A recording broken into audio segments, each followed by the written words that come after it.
আজকে আমরা এমন একটা বিষয় নিয়ে কথা বলবো যা আসলে চোখে দেখা যায় না, কিন্তু আমাদের চারপাশের বাস্তবতাকে এটাই কিন্তু গড়ে তোলে।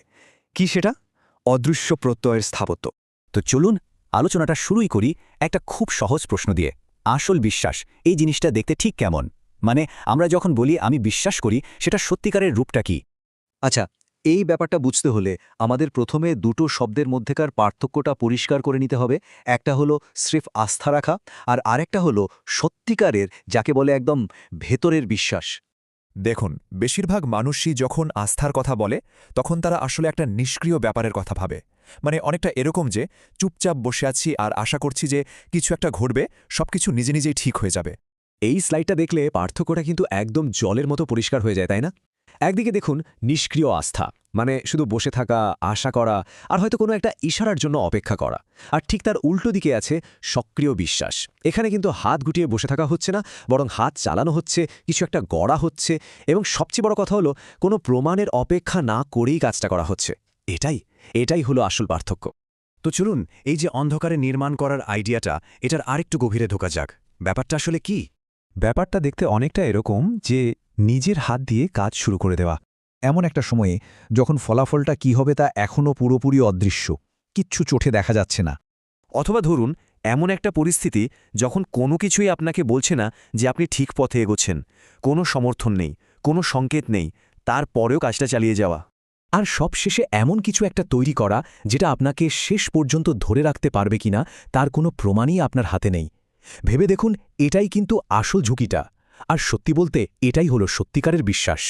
কিন্তু প্রশ্ন হলো, বেশিরভাগ মানুষ কেন এই পথে হাঁটে না? উত্তরটা খুব সহজ। কারণ কাজটা একেবারেই আরামের না, এটা একটা অস্বস্তিকর কাজ। দেখুন, এই অংশটা নিয়ে সাধারণত কেউ কথা বলতে চায় না। কারণটা কি? প্রথমত, এটা খুব অস্বস্তিকর।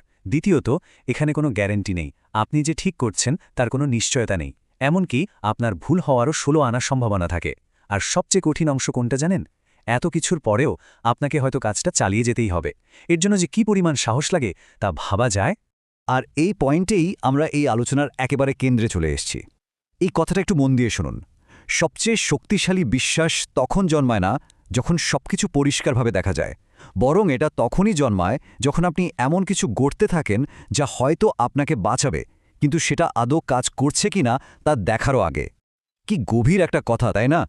আচ্ছা, তাহলে প্রশ্ন আসতেই পারে যে এই কঠিন অনিশ্চিত কাজটা থেকে কিভাবে ফল পাওয়া সম্ভব? মানে শুধু কাজ করে যাওয়া থেকে কিভাবে একটা নক্কর বাস্তবতা তৈরি হয়? চলুন পরের অংশে সেটাই দেখি। এর কাঁচামালগুলো কিন্তু খুব সাধারণ দেখতে গেলে। কি লাগে? ১. শুধু কাজ করে যাওয়া। ২. কোনো হাততালি বা প্রশংসার আশা না করা। আর ৩. কোনো প্রমাণের জন্য অপেক্ষা না করা। দেখুন, জিনিসগুলো খুবই সাদামাটা, তাই না? কিন্তু এর শক্তিটা এখানে। আর মজার ব্যাপার হলো ঠিক এই জিনিসগুলোই, মানে কোনো প্রশংসা নেই, কোনো প্রমাণ নেই, শুধু কাজ করে যাওয়া, এগুলি কেমন যেন একটা জাদুর মতো কাজ করে। এটাই ওই অদৃশ্য ধারণাটাকে একটা বাস্তব রূপ দিয়ে দেয়। এই রূপান্তরটাই কিন্তু আসল খেলা। তাহলে এই পুরো আলোচনা থেকে আমরা আসলে কি বুঝতে পারলাম? আমরা বুঝতে পারলাম প্রত্যয়ের আসল শক্তিটা ঠিক কোথায় থাকে।